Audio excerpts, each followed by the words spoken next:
Good morning to all of you. We all know that we were discussing properties of magnetism. So one most important property of magnetism is कि magnetism also follows inverse square law. Inverse square law means Newton's law, है ना. चलिए इसका देखो हम समझा रहे हैं आपको शुरू से कि in universe we all know that two mass attracts each other by a force. That force is known as gravitational force. When two objects are kept at a distance d, है ना. If the masses of object is what, m1 and m2 kept at distance d, we all know that f is directly proportional to product of their masses. f is inversely proportional to square of their distance. Then दोनों को combine करो तो f directly proportional क्या हुआ, m1 m2 by d square. Then f equal to g m1 m2 by d square. ये आया था आपका न्यूटन्स लॉ ऑफ ग्रेविटेशन में ये फोर्स. ये सुनो सेम चीज़ फॉलो होता है जब when two charge q1 and q2 are kept at a distance d. तो here also what, f is directly proportional to product of charges. f is inversely proportional to square of their distance between. And तो अब दोनों को combine करो same veg में तो f is proportional क्या हो जाएगा, q1 q2 divided by d square. अब प्रोपोर्शनलिटी हटेगा तो कांस्टेंट ऐड होगा तो f इजकल टू क्या हुआ यहाँ पे k q1 q2 by d square. तो यहाँ पे देखो ये जी को क्या बोले, ग्रेविटेशनल कांस्टेंट. तो यहाँ पे इसको क्या बोलेंगे हम, k को इलेक्ट्रिक कांस्टेंट. तो यहाँ पे इस फोर्स को क्या बोलते हैं हम, कूलम्ब्स फोर्स, है ना. यहाँ पे न्यूटन्स फोर्स, यहाँ पे कूलम्ब्स फोर्स, लेकिन है तो दोनों एकदम सेम लॉ, है ना. तो इसी लॉ को इन्वर्स स्क्वायर लॉ से भी जानते हैं हम. क्या जानते हैं, इन्वर्स स्क्वायर लॉ से. तो ये जो दोनों लॉ हैं ये सेम लॉ मैग्नेटिज्म में भी फॉलो करेगा. कैसे, आप देख लो यहाँ पे when two magnets are kept at a distance d. Yes, यहाँ पे m1 या ले लो z1 z2 क्या ले लेते हैं कि z1 इसका मैग्नेटिक स्ट्रेंथ है और z2 इसका मैग्नेटिक स्ट्रेंथ है. यस, तो यहाँ पे जो f होगा f directly proportional to product of their magnetic strength z1 into z2. f inversely proportional to square of the distance between them. Same यही लॉ फॉलो हो रहा है देखो ऊपर से. f यहाँ पे प्रोपोर्शनल क्या हो जाएगा, दोनों को कंबाइन करो z1 z2 by d square. So f equal to k z1 z2 by d square. ये प्रोपोर्शनलिटी था तो कॉन्स्टेंट ऐड हुआ तो इस k को क्या बोलेंगे यहाँ पे, magnetic constant. Here k is also known as magnetic constant. तो देखो ये इन्वर्स स्क्वायर लॉ तीन चीज़ में फॉलो होगा, दो मास के बीच में, दो चार्ज के बीच में और दो मैग्नेट के बीच में. ओके ठीक है. अब आगे बढ़ते हैं. मैग्नेटिक फील्ड, है ना. मैग्नेटिक फील्ड क्या होता है बेटा, जैसे इलेक्ट्रिक फील्ड था, है ना. इलेक्ट्रिक फील्ड पढ़े थे क्या, कि मान लो इलेक्ट्रिक फील्ड जैसे देखो यहाँ पे फील्ड एरिया, जैसे मान लो ये चार्ज है ना, ये चार्ज. तो मान लो कि इस चार्ज का इतना ये स्पेस हम लेते हैं, है ना. अब बोल रहा है कि आपको सब पता है चार्ज का property, like charges repel each other, unlike charges attract each other. तो मान लो ये प्लस चार्ज है, तो मान लो कि एक माइनस क्यू यहाँ पे चार्ज है. तो बेटा ये अभी आपस में ये प्रॉपर्टी शो नहीं कर रहे. देखो अनलाइक चार्जेज है प्लस माइनस, तभी आपस में अट्रैक्ट नहीं हुए. लेकिन जैसे ही इस चार्ज को इस स्पेस एरिया के अंदर लाए यहाँ पे माइनस क्यू, तो ये आपस में क्या हो गए, अपना प्रॉपर्टी शो करने लगे. आपस में क्या हो गई, ये अट्रैक्ट हो गए. यानी कि इस फील्ड, ये जो सराउंडिंग स्पेस एरिया है इसी को क्या बोलते हैं हम, फील्ड एरिया. तब इलेक्ट्रिक चार्ज की बात है तो उसे क्या बोलेंगे, इलेक्ट्रिक फील्ड एरिया. मतलब the space around which this charge shows it's property. मैंने ये अपना प्रॉपर्टी को इस एरिया में ही शो कर सकता है, इसके बाहर अगर कुछ रहा तो शो नहीं करेगा. तो इसको क्या बोले हम, फील्ड एरिया.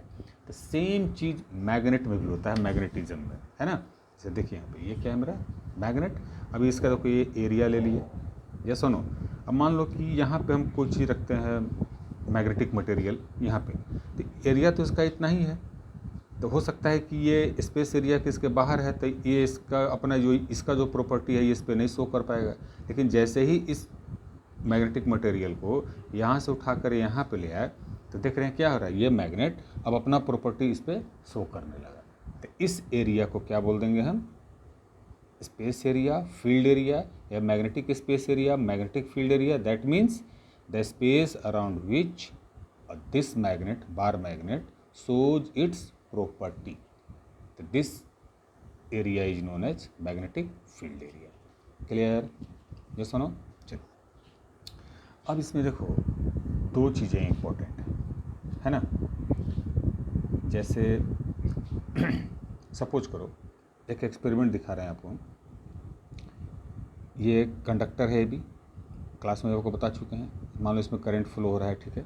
मान लो यहाँ पे एक चार्ज रखें Q, ये चार्ज मेरा स्टेशनरी है, ये प्रैक्टिकल एक्सपेरिमेंट है। जब ये स्टेशनरी चार्ज है तो देखा गया कि ये जैसे थे यहाँ पे रहेगा, ये जैसे थे यहीं पर रहेगा, कोई इस चार्ज के अंदर डिफ्लेक्शन नहीं हुआ, है ना। तो इसका मतलब ये नहीं समझिए कि ये इलेक्ट्रिक फील्ड प्रोड्यूस नहीं कर रहा है, ये सुनो नहीं। स्टेशनरी चार्ज है बेटा, तो मान लो इसमें ये करंट कैरिंग कंडक्टर है, तो इसमें चार्ज ही फुल हो रहा है, तो ये इलेक्ट्रिक फील्ड प्रोड्यूस करेगा, ये भी करेगा, ये भी करेगा, ठीक है, ये सुनो। लेकिन जब ही इस चार्ज भी स्टेशनरी था, लेकिन जब इस चार्ज को v वेलोसिटी से प्रोजेक्ट किया जाता है ऊपर की तरफ, तो देखो ये इसका पाथ तो ऐसे होना चाहिए था, ऐसे होना चाहिए था। ये तो हमको पता है, पहले ही ऊपर ही जान चुके हैं कि अगर चार्ज स्टेशनरी भी है तो इलेक्ट्रिक फील्ड तो क्रिएट करेगा, इलेक्ट्रिक फील्ड एरिया जनरेट तो करेगा, अभी जस्ट पहले बताए थे। लेकिन जब इस चार्ज को देखे कि इस वेलोसिटी दिए इस डायरेक्शन में, तो ये इधर न जाकर ये किधर डिफ्लेक्ट हो गया, इधर डिफ्लेक्ट हो गया, इस कंडक्टर की तरफ, है ना। ये सीधा न जाकर इस कंडक्टर की तरफ डिफ्लेक्ट हो गया। तो इसका मतलब यहाँ पे दो चीज़ें जनरेट हुई कि चलो भाई चार्ज है तो ये 100% है कि इलेक्ट्रिक फील्ड प्रोड्यूस कर रहा है, लेकिन यहाँ पे क्या डिस्कस हुआ कि नहीं, इलेक्ट्रिक फील्ड के साथ साथ ये मैग्नेटिक फील्ड भी क्रिएट करता है। बट इसमें ये क्रक्स क्या है कि चार्ज को क्या होना चाहिए, मूविंग, है ना, यानी कि moving charge creates electric field as well as magnetic field, but stationary charge only creates a electric field. बात क्लियर एकदम कि चार्ज अगर स्टेशनरी है तो केवल इलेक्ट्रिक फील्ड क्रिएट करेगा, लेकिन चार्ज अगर मूविंग है तो इलेक्ट्रिक फील्ड के साथ साथ मैग्नेटिक फील्ड भी क्रिएट करेगा। अंडरस्टूड, ठीक है। चलिए देखो यहीं पे कंक्लूजन लिख दिए हैं, देखो आपको यहाँ पे, है ना। Stationary charge only creates electric field but moving charge creates electric field as well as magnetic field. एकदम इस पॉइंट को याद रखिएगा, चार्ज को लेकिन मूविंग होना चाहिए, ठीक है, ठीक। सो अब यहाँ पे दो इंपॉर्टेंट बात होती है जो आपको क्लास में बताए थे कि हमेशा याद रखिएगा ये चीज़, ये दोनों थ्योरी, ये वाला है ना, कि moving charge sets up a magnetic field in the space surrounding it, ये तो होगा ही होगा, करता ही है। और देखो अगर मान लो कि ये बताए कि ये चार्ज अगर मूविंग है तो ये इधर ऐसे न जाकर इधर डिफ्लेक्ट हुआ, डिफ्लेक्ट अगर हुआ तो यानी कि ज़रूर यहाँ पे फोर्स जनरेट हो रहा है।